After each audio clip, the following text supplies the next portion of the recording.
Hi there, my name's Kevin Renton, and welcome to QuickFire from Volt.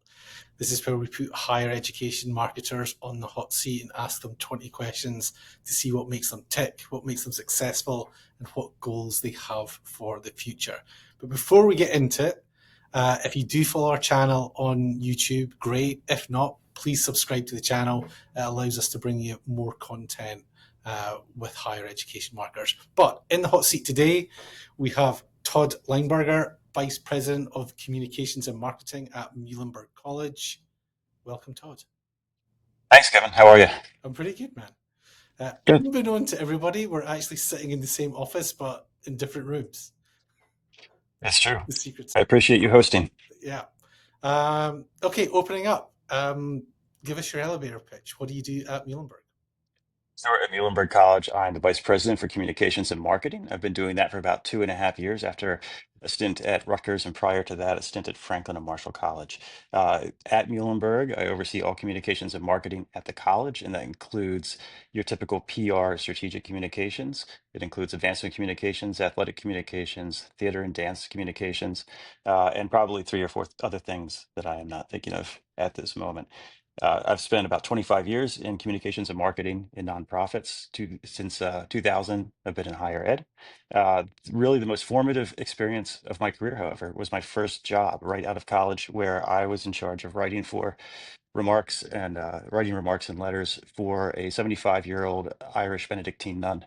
It really taught me to think outside my own head and speak in somebody else's voice, and I've been putting that to use ever since. It's a very unique voice. But anyway, back to 2000. I wanted to work in higher education because. First of all, 2000 is a long time ago and it's a little hazy. However, I had sort of an instinctive idea that higher education made the world a better place. And I knew it had done good things for me in my 4-year degree at that point.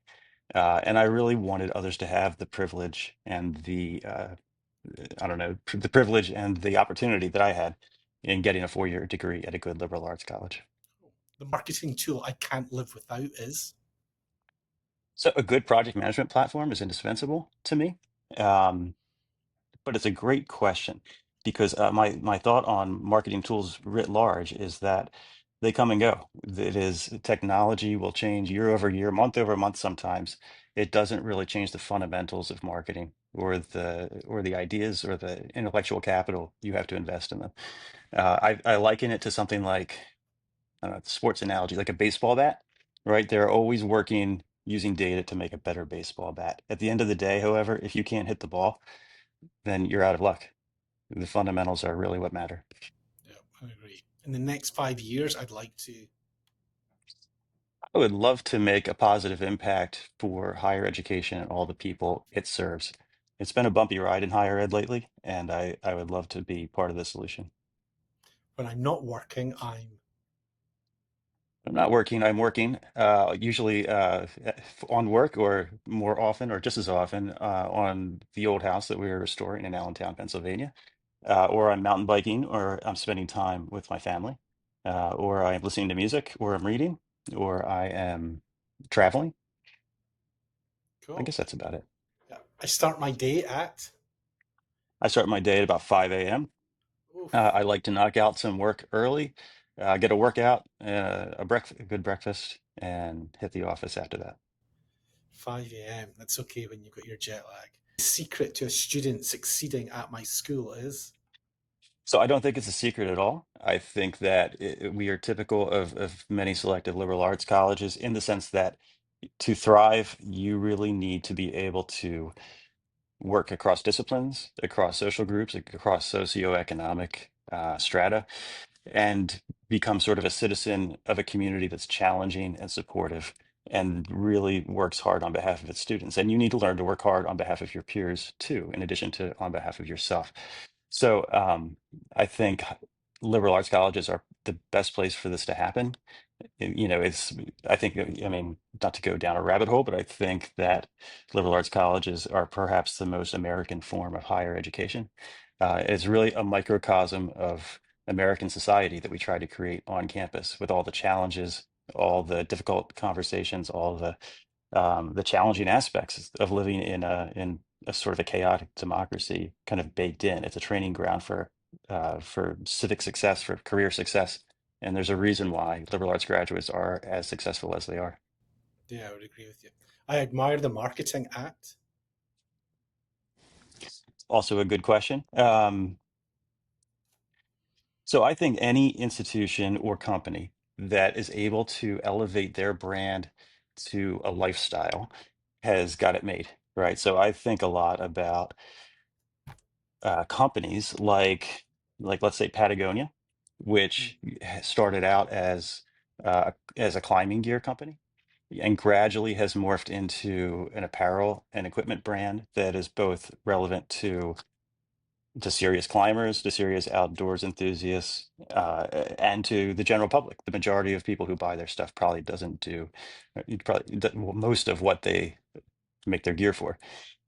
However, it's become a lifestyle due to the quality, due to the fashion, due to the social agenda, economic and environmental agenda yeah. that they have put together.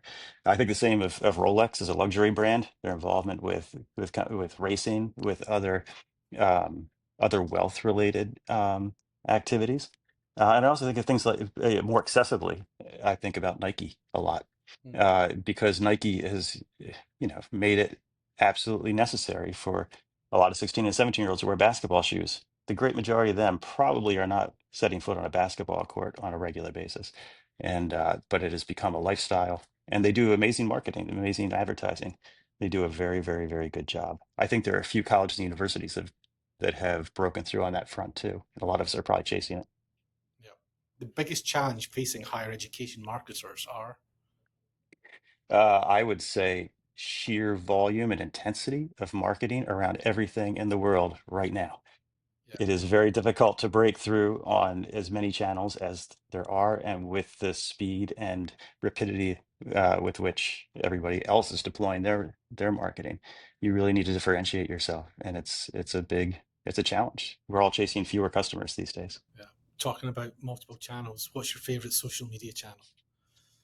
So I think 5 years ago I would have said Instagram, but I think Meta's lost their way a little bit, and I get tired of seeing other people's content instead of my friends and family's content. Mm, I would say more relevantly now, LinkedIn, because it's my professional community is on there, and it's you get older, that becomes a primary community for you.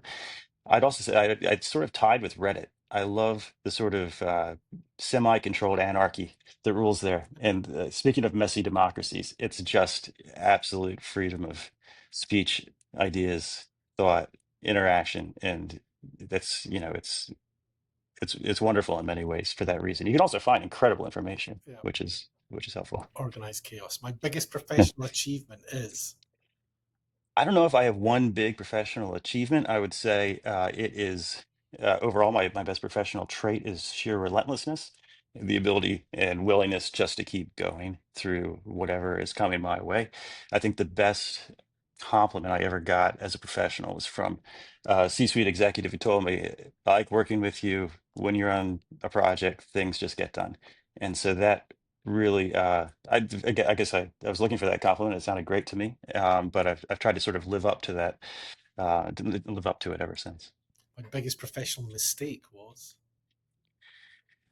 Not doing the groundwork to socialize and build consensus around a project I was on at a previous institution. It just taught me that if you're going to put a big idea out there, you had better get the support you need to make it happen. what's working in higher ed right now? Precious little, I would say, but I think it's that's a great question. I think if there's a silver lining to what is a fairly chaotic time at this moment, it's the chance to re-examine what we do and how we benefit both society and our students. So I think the introspection that has come with difficulty is a hard but good thing to do. I think being once in a while being beaten up a little bit makes you refocus and rethink some stuff. So um, all that said, I don't think I'd be remiss if I didn't say that the data show that a college degree is the fastest, most direct, and if not the easiest, certainly the smoothest way to health, prosperity, and happiness. The data tell us this from any number of studies and in economic, you know, Yeah. in economic studies as well. So we're doing that right still. Yeah. What's not working in higher education right now?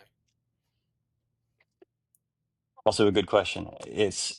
That is a tough one. I think there's a lot, frankly, not working ideally in higher education right now.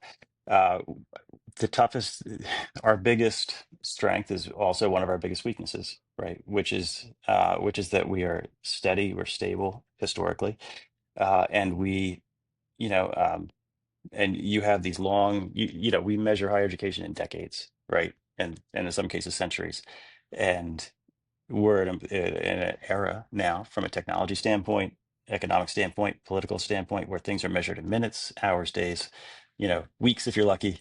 And so we are, in the long run, I believe we will benefit from our great strength, which is stability, which is taking the long view, but it has its moments of peril as well. Yeah, I agree. One thing I've learned about managing teams is Honestly, it's that greatness is um, greatness is realized through them, right? That you get your best possible results by recruiting, retaining, and empowering really talented people, giving them a job to do and letting them do it. I think it's kind of there's a parallel there to higher education, right? Where you bring in really talented people, you give them hard tasks, give them guidance and guidelines, and let them have at it and make mistakes, fall down. Ultimately, they'll come up with something innovative and different and more exciting than you ever thought possible in the first place. I see the same thing happening when I manage well, and I think it's one of our greatest strengths, both in higher education and as leaders in higher education. cool. I love my job because Because I have a wonderful team and work at a wonderful institution. Muhlenberg College is a tremendous place to work as a community, unlike any I've worked at before. And the people are fantastic. The problem solving we have to do together every day is done with a certain amount of joy and energy, and it's a pleasure to be at work about 99.8% of the time.